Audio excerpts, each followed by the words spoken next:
ผู้หญิงมันสาม เรื่องสุขภาพค่ะก็สักยันต์มีกุมาร5 องค์สุขภาพปัญหาชีวิตคือสุขภาพอย่างเดียวใช่ไหมเงินไม่มีปัญหาใช่ไหม การเงินมีไหม หาได้แต่ใช้ไม่พอส่ง หาได้ใช้ไม่พอค่ะส่งลูก เงินไม่อยู่ เงินอยู่ อ้าวครอบครัวโอเค ครอบครัวเลิกเรียบร้อยแล้ว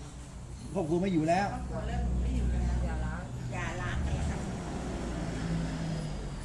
อ้าวเกิดจากกุมาร กุมารมี5 องค์ค่ะ ห้าดวงอ้าวสักมาสักอะไรมาบ้าง สักยันต์ อาจารย์เบ้นที่ไปเรียนนวดเขาสั่งน้ำโมพุทธายะ สักนะโมพุทธายะค่ะเขาไปเรียนนวดแล้วก็สักนะโมพุทธายะ สักนะโมพุทธายะเป็นตัวอักษรใช่ไหม ค่ะเรื่องของ ต้นคอค่ะ พุทธายะ หมายถึง มีเป็นรูปเป็นร่างไหม เนี่ยค่ะว่าอะไร อ๋อเป็นยันเนี่ย เนี่ยค่ะ เป็นยันเป็นสักเป็นยันแล้วอย่างอื่นมีอีกไหมนอกจากนี้ สักตรงไหนอีกไหมมีที่เดียว สักจุดอื่นอีกไหม มีของตะกรุดของหลวงพ่อเจ ของ ริญ ตะครุด ฝังตะกรุด ตะกรุด หลวงพ่อเจริญวัดโนนสว่าง หลวงพ่อเจริญวัดโนนสว่างค่ะ มีสักกับมีตะกรุด นักข่าวดิฉัน กุมารห้าสุขภาพเป็นไง ก็ไม่เป็นไรค่ะตึงนิดเดียวตึงคอ ปวดแขนปวดขา ค่ะพอไปนวดเขาก็ตึงเหมือนเราทำ ตั้งแต่หัวลงไปเลยหรือเปล่า ไม่ แค่บ่าอย่างเดียว ไปถึงปลายมือ ค่ะ ปลายมือชาไหม นี่ ชา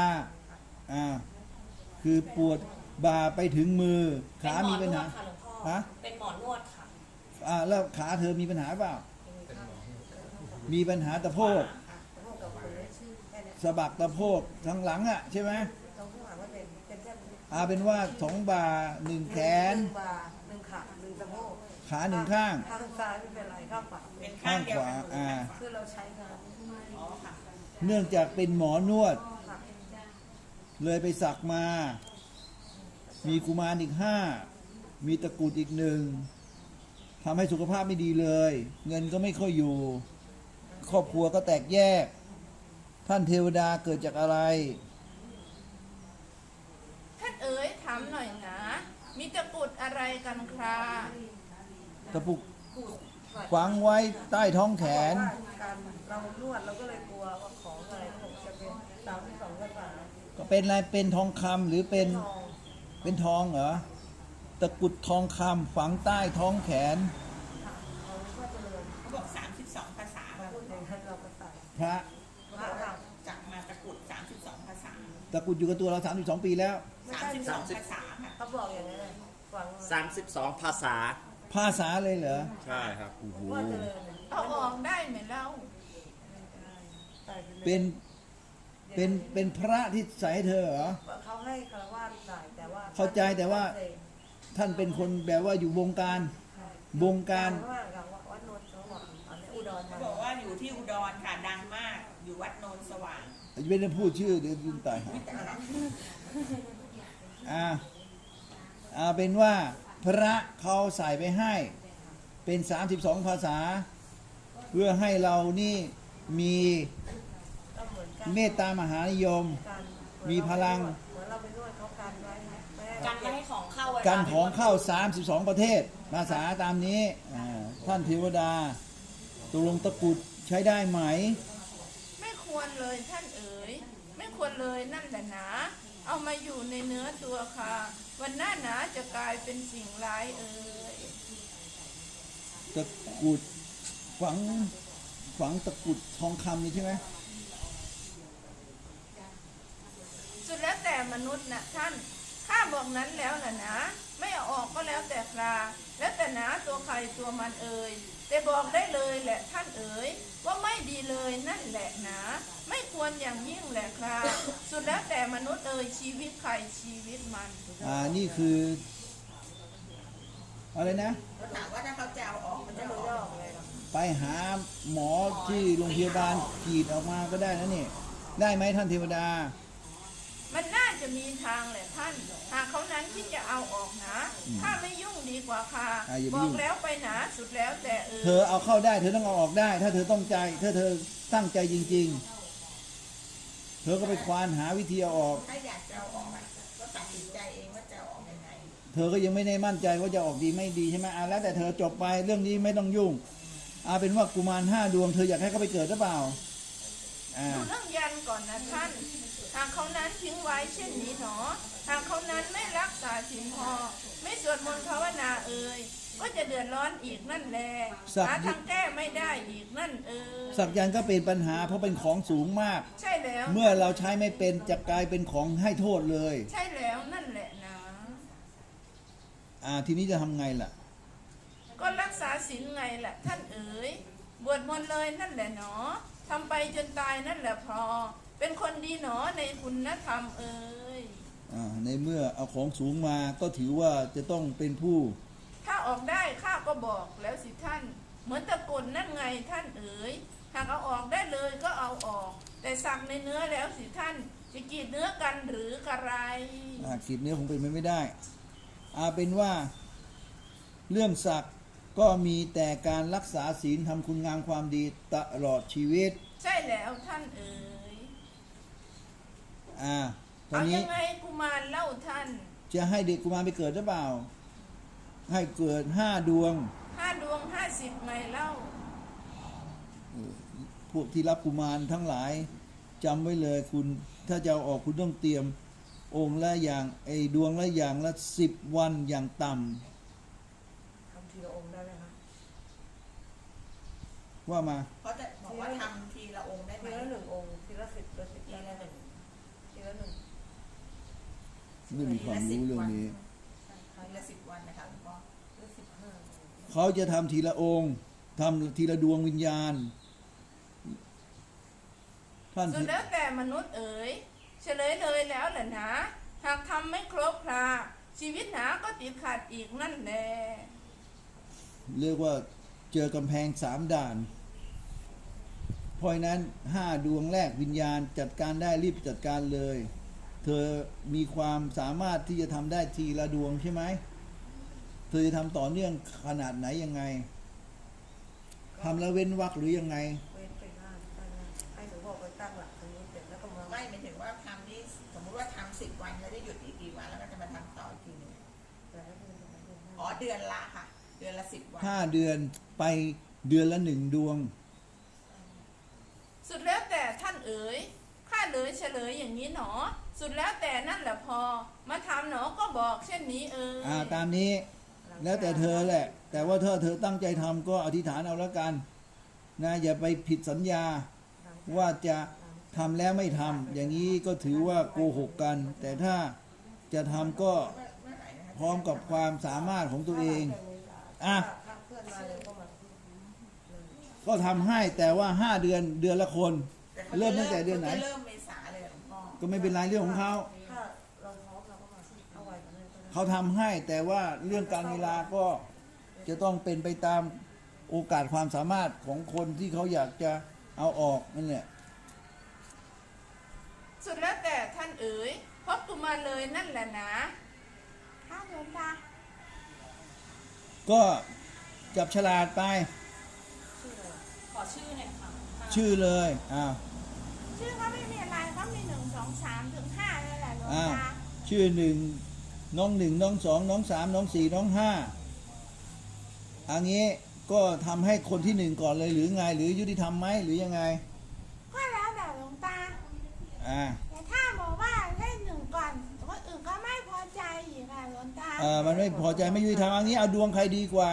ไปเขียนใส่กระดาษเบอร์1เบอร์2เบอร์3เบอร์4เบอร์5ฟังให้ดีนะใส่ไปแล้วก็ปุ๊บแล้วก็หยิบขึ้นมาโดยไม่รู้ถ้าได้อะไรอันแรกก็คนนั้นไปก่อนเช่นน้อง3ไปก่อนก็บวชให้น้อง3ในเดือนที่1ตามนี้คนสุดท้ายก็เฉียวๆนะหลวงตามันต้องเสี่ยงดวงบุญของแต่ละคนยังไงก็ได้ไปอยู่แล้วล่ะอาจจะดีก็ได้เพราะมันเข้มแล้วไงคนแรกอาจจะแบบว่าพูดง่ายซ้อมมืออาจจะได้ไม่เต็มที่เข้าใจยังพอไปแล้วมันอาจจะแบบว่าเฮ้ยชีวิตมันเปลี่ยนธรรมะมันดีนี่ว่า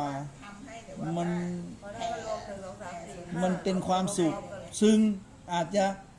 ได้พลังบวกเพิ่มขึ้นอีกตามนี้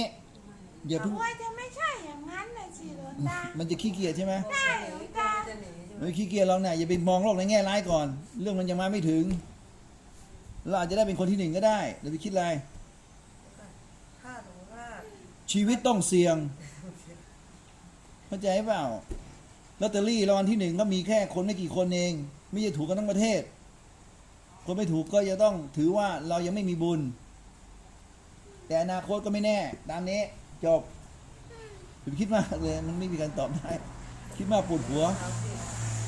นะกินข้าวก่อน ที่น่ะหลวงตา เอาไหนก็ได้ คืนไม่ค่อยลงเท่าไหร่อะ ติดคอเหรอไม่รู้จะได้เบอร์อะไรใช่ไหม ได้หลวงตา ชีวิตต้องลุ้นมันเป็นอย่างนี้แหละคุณคิดอะไรมาก เพศอะไรคะ ก็แล้วแต่เขาจะเอามาให้กินแล้วกัน ไปจัดมาแล้วกัน อยากกินอะไรอ่ะบอกสิจะรู้ได้ไง เธอไออาหารเด็กเขาไปจัดมาขนม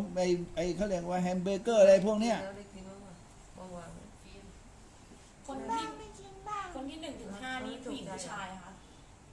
หญิงชาย ผู้ชาย หมดเลยเหรอ ครับ งั้นง่ายๆไม่มีปัญหาเสื้อผ้าเหมือนกันหมดไปซื้อยกครึ่งโหล อ่า เข้าใจป่ะกางเกงผู้ชายไอเสื้อผู้ชายรองเท้าผ้าใบไป5 ชุดอาหารขนมเซเว่นพวกนี้ไปซื้อให้เขาใส่บาตรไว้ก่อน5 ดวงปล่อยสัตว์ ยังมีโอกาสได้ปล่อยเหรอหลวงตา ปล่อยไปก่อนดิ ตรงกับมือแล้วปล่อย ไอเรื่องบวชก็ต้องรอก่อน แต่เรื่องของเอาไปก่อนปล่อยก็ได้หลวงตา ว่าไป เอาของ10 โลพอละ ปล่อย เอา ของ ความขืนของไปให้หมด มันหมดกำลังใจเหรอไม่ต้องลุ้นน่ะอย่าเพิ่งหมดกำลังใจชีวิตยังมีหวังอย่าทำเหมือนคนหมดหวังแล้วไม่มาที่นี่ยิ่งหมดหวังยิ่งกว่านี้อีกอ้าว ถ้ารุนแทบตายดันเข้ามานะเนี่ยหลวงตา เหรอไม่เป็นไรยังไงเดี๋ยวก็ดีขึ้นเองแหละ เดี๋ยวก็มีบุญไปอ้าว ไว้ใจ สังฆทาน1 ชุดพอเปล่า จดให้หนู แล้วคงไม่พอหรอกหลวงตา สังฆทาน2 ชุด จัดให้เขาไป ตาฟุตบอลน่ะนะหลวงตาครั ฟุตบอล2 ลูก ก่อนอายุให้ คน 2 ลูกก็พอ ที่เหลือ เนี่ยมันจะไปเตะกันยังไงอะแล้วมันไปไม่เลือกกันนะหลวงตา จะเย็นๆ5 เดือนเองปุ๊บเดียวเองนี่อยู่มาตั้งกี่ปีแล้ว เวลานั้นน่ะเราก็เอ่ยได้ทั้ง5 คนเลยไม่ได้หรอก ไม่ได้ ไปเรื่อยๆ อยู่แบบ ตัวเหมือนเป็น พอใจมีความหวังเข้าใจยังอย่าอยู่แบบเศร้าหมอง ตามนี้มันก็เข้าใจยากนะแต่ก็ทำยากนะหลวงตา ก็ต้องทำในเมื่อเราอยู่ในฐานะแบบนี้ ก็รู้แล้วมันต้องทำไงมันก็ทำใจไงหลวงตา ชาติหน้าจะได้หมดกรรมสักทีหนึ่ง ใช่หมดสักทีนะหลวงตาเนาะ ดี ไม่ แล้ ต้ ว องมาร้องขอใครอย่างเงี้ย ใช่ ไปทำเองดีกว่าเนาะไม่ ถูกต้อง ขใครด้วย อ้าว แต่ไอ้ก่อนที่จะได้ไปทำเองนี่แหละที่มันยังติดอยู่เนี่ย คราวนี้เขามาแล้วก็ได้จบกันไป มันจะจบไหมอ่ะ จบ 1 หรือ 2 มั่นใจเด็เขาก็รู้อยู่แล้วนี่อะไรเป็นอะไรที่จะต้องทำไม่งั้นเขาจะมาทำไม เธอก็ไปลุ้นๆเขาหน่อย เชียร์เขาหน่อยมันจะได้ผ่านไปได้เข้าใจป่ะต้องร่วมมือกันให้เขาเดินคนเดียวเขาไม่ไหวหรอกเธอไปเชียร์เขาหน่อยมันจะได้มีแรงฮึดปัญหาน้อยจะได้มาทำจะได้จบไปเข้าใจยัง คนป่วยก็มีที่บ้าน อย่าเศร้า อย่าไปคาดการณ์ในทางที่เลวร้ายก่อน ปัญหามี ได้ไหมหลวงตา ฮะ อยากได้นาฬิกาแขวน อยากได้นาฬิกาค่ะ นาฬิกาให้เด็กหน่อยได้นาฬิกาพลาสติกไปซื้อมา พลาสติกมันไม่เดินนะหลวงตา มันจริงไม่เดิน นาฬิกามัน50 บาท100 บาทเองนะมันยังเดินได้อยู่ มีตัวเลขปุ๊บปับ เอาไปไว้ตรงไหนเอาไว้พระ ต้องมาที่นี่ค่ะมาถวายสังฆทาน เวลาเรา แล้วแต่เธอจะไปถวายวัดไหนก็ได้ ไปให้เขาก่อนไปใส่บาตรแล้วก็เข้าของ เธอจะมาบวชเมื่อไหร่คนแรกยังบอกไม่ถูกเลยตั้งหลังเมษาไปแล้วแต่ถ้าว่าไววันนั้นมาเสื้อเหลืองมาหนูก็มาด้วยได้ ก็แล้วแต่เธอแล้วก็มาพร้อมกันแล้วกันตามนี้ ค่ะ จบไปได้ โชคดีนะ1 2 3 4 5ได้ไปทุกคน ช้าหน่อย แต่ยังมีหวัง อย่าตีหน้าเศร้า พัฒนัน มัน ค่ะ ยิ้มไม่ออก ยิ่ง ไม่มั่นใจ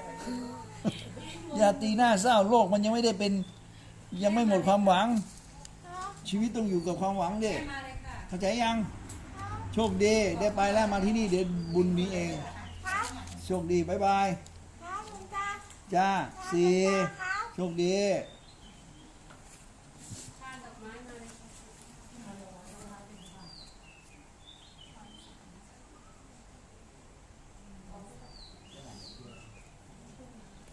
อ้าว สุขภาพการเงิน ลูกติดเหล้าแล้ว ตัว ก็มี ตัวเองเลยเหรอ ลูกเขาอะติดเหล้า อ๋อนี่เธอมาเรื่องอะไรเรื่องลูกหรือเรื่องตัวเธอเอง ตัวเองค่ะ หนึ่งตัวเธอมีเรื่องสุขภาพไม่ดี สุขภาพการเงิน แล้วก็ลูกติดเหล้าใช่ไหมคะ แล้วก็ครอบครัว แล้วก็มีลูกแท้งด้วย1 คน ครอบครัวคือลูกชาย ใช่ไหม ลูกสาวติดเหล้า อ่า ลูกชายค่ะติดเหล้า มีเรื่องแท้งหนึ่งแน่นอนใช่ไหม ค่ะแท้ง1แล้วก็กุมาร3ค่ะ สามกุมารมีสักมาไหม นี่ค่ะ สักอีก น้ำมัน5 แถวค่ะ แล้วก็มีรับขันด้วยค่ะพ่อ รับขันอีก ค่ะ สุขภาพไม่ดีเป็นอะไรบ้าง ปวดเมื่อยตามตัวเนี่ยค่ะ พวกสักนี่มันจะปวดตามคอหมดเลยเหรอคอบ่านี่จะปวดหมดเลยเหรอ สั่งที่ไหน ทำไมเป็นเพราะอะไรท่านเทว